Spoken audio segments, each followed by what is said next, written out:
आज मैं यहाँ पे I am not here to just introduce another input in agriculture. I am here to challenge an assumption that crops need constant external chemical or either biological support to survive. I am here to help all of us reimagine or reframe our understanding of plant immunity and how it can be triggered. So, moving on करते हुए basically हम plant priming के बारे में या plant vaccine के बारे में हम लोग कुछ सालों से सुनते आ रहे हैं. सो हम लोगों ने क्या किया कि हम लोग बनाते हैं organic micro nutrients. So we are may be one of the first companies, one of the few companies in India कि हमारे माइक्रो न्यूट्रिएंट्स जो है those are organic attested as well as they are FCO licensed.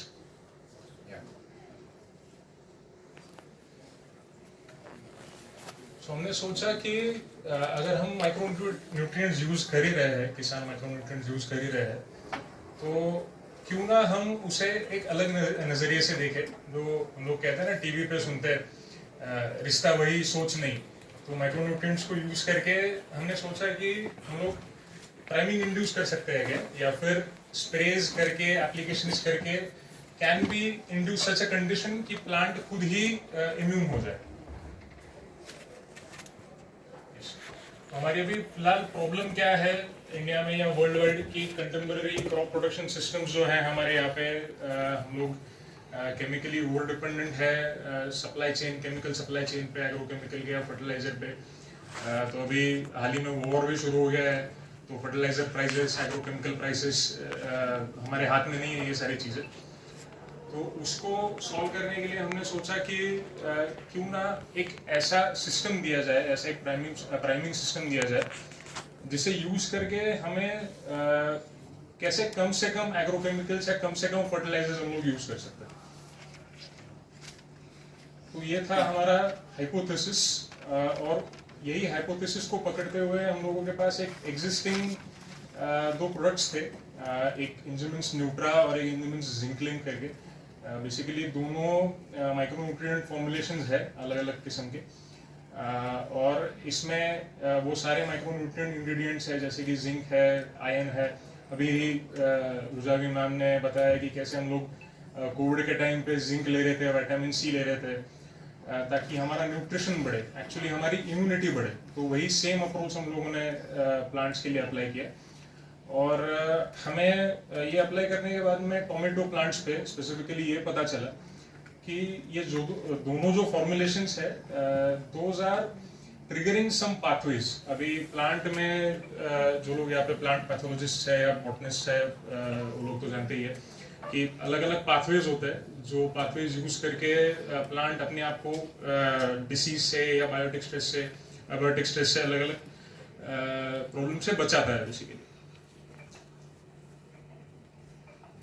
तो हमने जब tomato plant पे ये दोनों फॉर्मुलेशंस अप्लाई किए, ये एक सिस्टम अप्लाई किया, तो हमें ये पता चला कि ये बहुत सारे पाथवेज ट्रिगर कर रहा है. जैसे कि एक फिनाइल प्रोपेनॉइड पाथवे हो गया जो प्लांट की डिफेंस एंड स्ट्रक्चरल इम्यूनिटी पे काम करता है. बेसिकली अगर सेल वॉल्स और प्लांट का स्ट्रक्चर अगर स्ट्रांग होंगे, अगर प्लांट अंदर से ताकतवर होगा, तो उसको कोई बाहरी फंगल अटैक या डिसीज या एबायोटिक स्ट्रेस अफेक्ट करने के चांसेस बहुत कम हो जाते हैं. सो ये जो फिनोलिक्स जो बेसिकली प्रोड्यूस हो रही है पाथवेज से, वो हमें दिखाता है कि एंटीमाइक्रोबियल्स प्रोड्यूस करने की क्षमता जो है वो प्लांट खुद ही रखता है. और आगे जाके हम लोगों ने एक टर्पिनोइड पाथवे भी ऑब्जर्व किया बेसिकली. तो टर्पिनोइड पाथवे में क्या हो रहा है ना कि ये जो सिस्टम है वो एंटीमाइक्रोबियल डिफेंस प्लांट का जागृत कर रहा है. उससे ये हो रहा है कि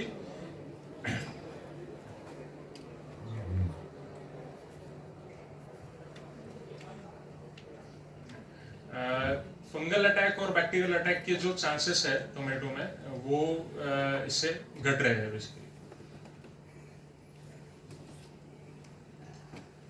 जैस्मोनिक एसिड पाथवे जो है वो प्लांट सिग्नलिंग का एक ब्रिज है जब प्लांट पे कोई अटैक होने वाला होता है तो जैस्मिनिक एसिड पाथवे एक्टिवेट होता है और प्लांट अपने आप में ही कम्युनिकेट करता है अपने सेल्स के थ्रू कि अटैक हुआ है, तो जो मेरी पास्ट मेमोरी है ये अटैक के दरमियान की, वो मैं एक्टिवेट करूँ और उस किस्म के मेटाबोलाइट्स बनाऊँ ताकि I can get out of this attack safely. तो इससे क्या होता है कि जो आपका स्ट्रेस रिस्पॉन्स है प्लांट का वो स्पीड अप हो जाता है। आगे जाके हम लोगों ने ये ऑब्जर्व किया कि प्लांट की एक लिपिड सिग्नलिंग होती है या फिर वोलेटाइल ऑर्गेनिक कंपाउंड बनाने की एक क्षमता होती है। जैसे कि अलग अलग वोलेटाइल ऑर्गेनिक कंपाउंड जो होते हैं प्लांट में, वो आपके जो नेमाटोड्स होते हैं, जो रूट नॉट नेमाटोड्स होते हैं, वो प्लांट को अंदर से नाजुक वीक कर देते हैं। तो उनको सप्रेस करने की कैपेसिटी या उनके जो एग्स होते हैं उनको सप्रेस करने की कैपेसिटी प्लांट में खुद ही है, वो हम लोगों ने ट्रिगर करनी चाहिए। सो इससे हम लोगों ने ये पाया कि जो अलग अलग एंटी माइक्रोबियल मिथाइल ईस्टर्स है, वो 8 तरह के मिथाइल ईस्टर्स ट्रिगर हुए हमारे ये प्राइमिंग सिस्टम से। 5 तरह के स्ट्रेस रिलेटेड मॉलिक्यूल्स भी ट्रिगर हुए और 4 तरह के डिफेंसिव वोलेटाइल ऑर्गेनिक कंपाउंड जो है वो ट्रिगर हुए, ये डिसीज से या अटैक से फाइट करने के लिए बेसिकली।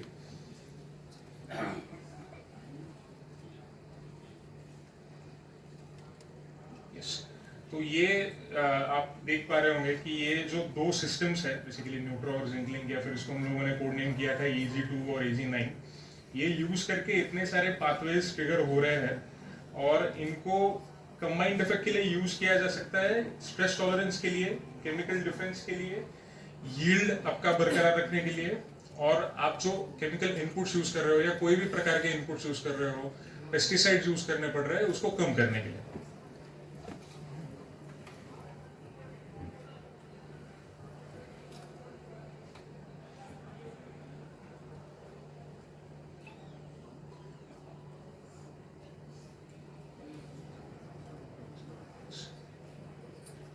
तो हम लोगों ने अभी जो टोमेटो मॉडल पे काम किया है, उसमें हम लोगों ने यूनिवर्सिटी ट्रायल्स कंडक्ट किए हैं MPKV राउरी में, जहाँ पे हमें ये पता चला है कि टोमेटो में 15 to 20% इंक्रीज तो हो ही रहा है यील्ड में।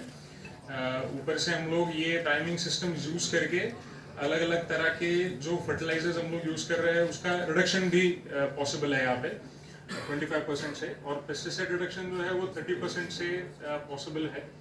तो इसी सिस्टम को आगे लेके जाके हम लोग ये कोशिश कर रहे हैं कि जो अपना चैलेंज है 50% इनपुट रिडक्शन का या 75% इनपुट रिडक्शन का, वो अचीव हो जाए आने वाले दिनों में।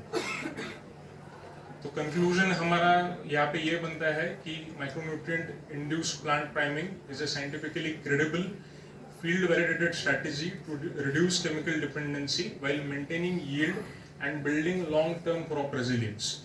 और इसको आगे जाके हम लोग ये भी कोशिश कर रहे हैं कि ट्रांसजेनरेशनल प्राइमिंग, यानी कि आप अगर ये जनरेशन में प्लांट पे 2 से 3 स्प्रेस कर दीजिए वेजिटेटिव ग्रोथ के वक्त और फ्लावरिंग के पहले, तो वो आगे 2 जनरेशंस तक टिकनी चाहिए। तो वो प्लांट की जो नेक्स्ट 2 जनरेशंस है उन तक वो जानी चाहिए। So that is what we are trying to achieve. So these are our collaborators. Dr. Ravi is with us from company LICS, Dr. Kiran Kharath from Mizoram University, and MIT in Aurangabad. Thank you so much.